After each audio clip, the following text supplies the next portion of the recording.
Hey guys, in today's video, I'm going to tell you what I think is the best smart lock to buy. I tested 7 of the top selling smart locks, including their apps. I bought products by Kwikset, Yale, August, and Ultralock. All of the locks installed on the door easily, but some had significantly better software and ease of use. I'll put links in the video description to all of these locks and you can see their different features and prices. I was looking for a lock that would allow me to enter without a physical key and generally just make life easier. So that means either a code, a fingerprint scanner, or a phone app that uses Bluetooth to unlock the door. Also, a feature-rich app that has the ability to offer different users and schedules to access the home. Real quick, it's important to understand the technology running behind these locks.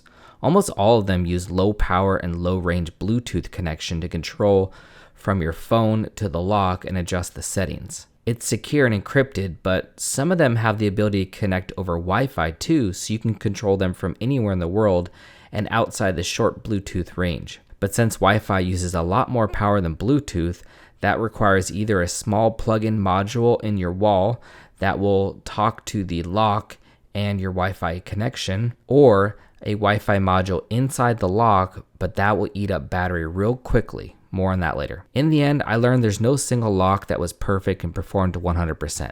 They all had different trade-offs, but they all felt strong and sturdy. I will quickly walk you through each lock and their app and give you a short overview of my feedback. I will save the best lock for the end and you can skip forward to there if you want now. The first 3 I tested were by Kwikset and I was really excited about these. They're a trusted name brand, they feel like quality, and they have the ability to rekey your own lock in less than a minute. And I've done this several times.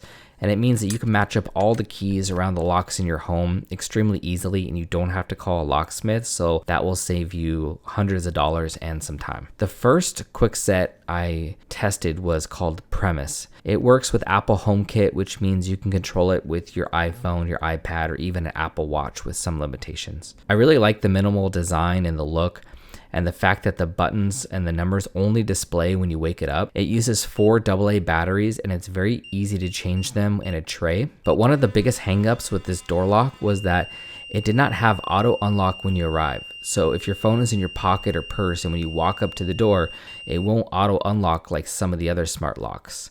You'll need to physically enter the code or pull up the app on your phone to unlock the door. If the battery goes dead or if you want, there is a hard physical key, which is nice, and that's a good backup. I found the settings inside the Kwikset app to be quite limited. The next one that I tested was the Aura.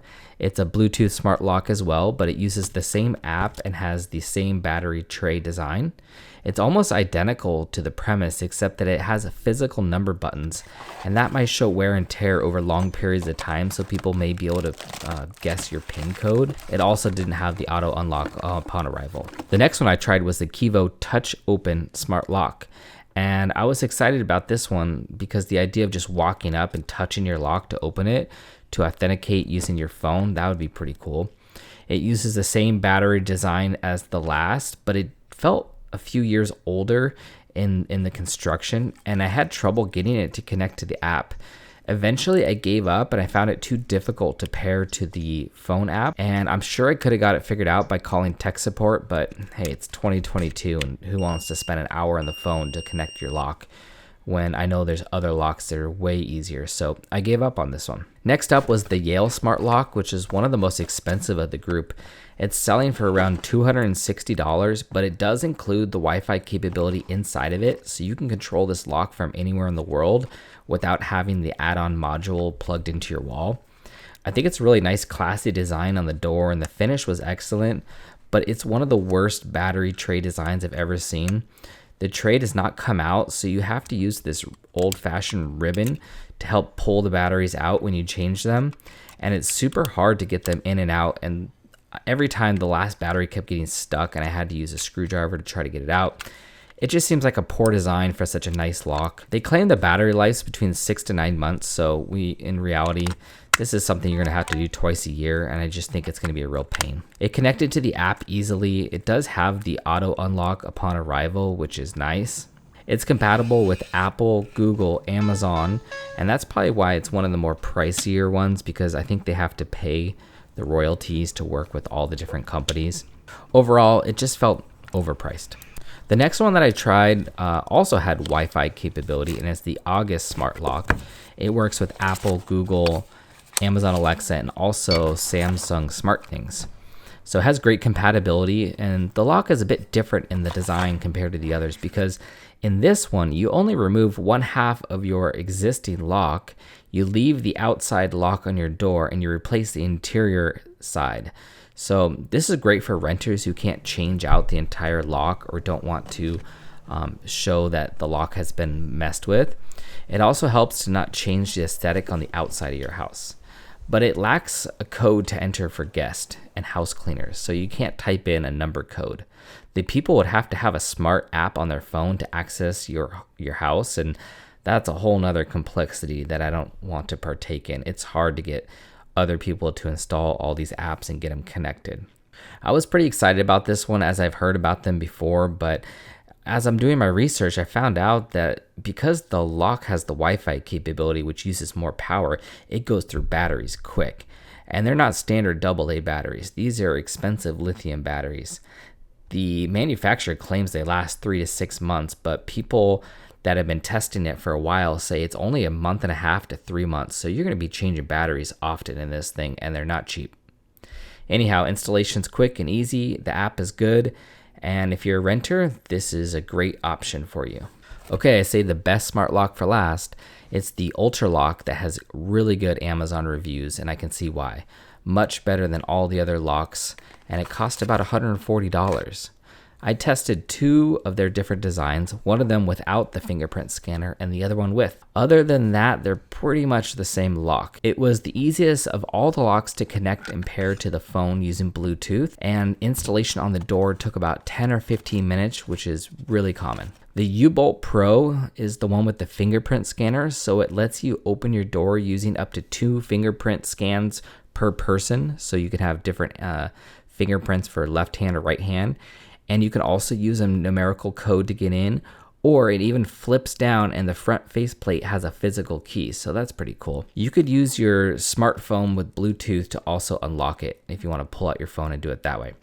It has the auto unlock feature, which is really nice, so it knows when you're returning home and you walk up to your door, it will auto unlock. Although there are sometimes it did not work perfect, so keep that in mind.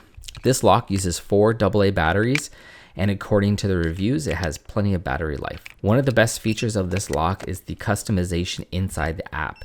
You can make all different schedules from guest users so that your house cleaner can only enter your home on Thursdays between 8 a.m. and 1 p.m., for example. You could also set a schedule that expires after a period of time, or how many times someone can enter or exit your home. This one does not have Wi-Fi built in, but there is a small module that you plug into your home to connect it to Wi-Fi, and it's a great feature. I recommend you adding that if you can.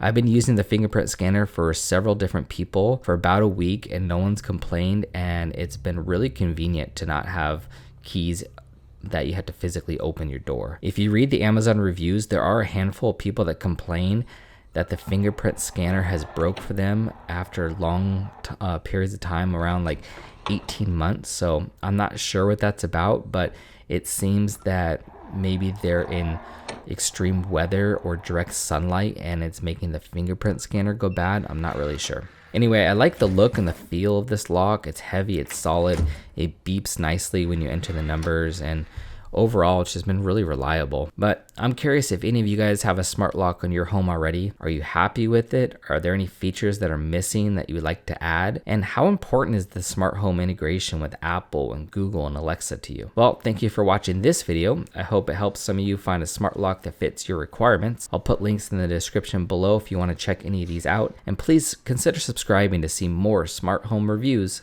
and I'll see you in the next video.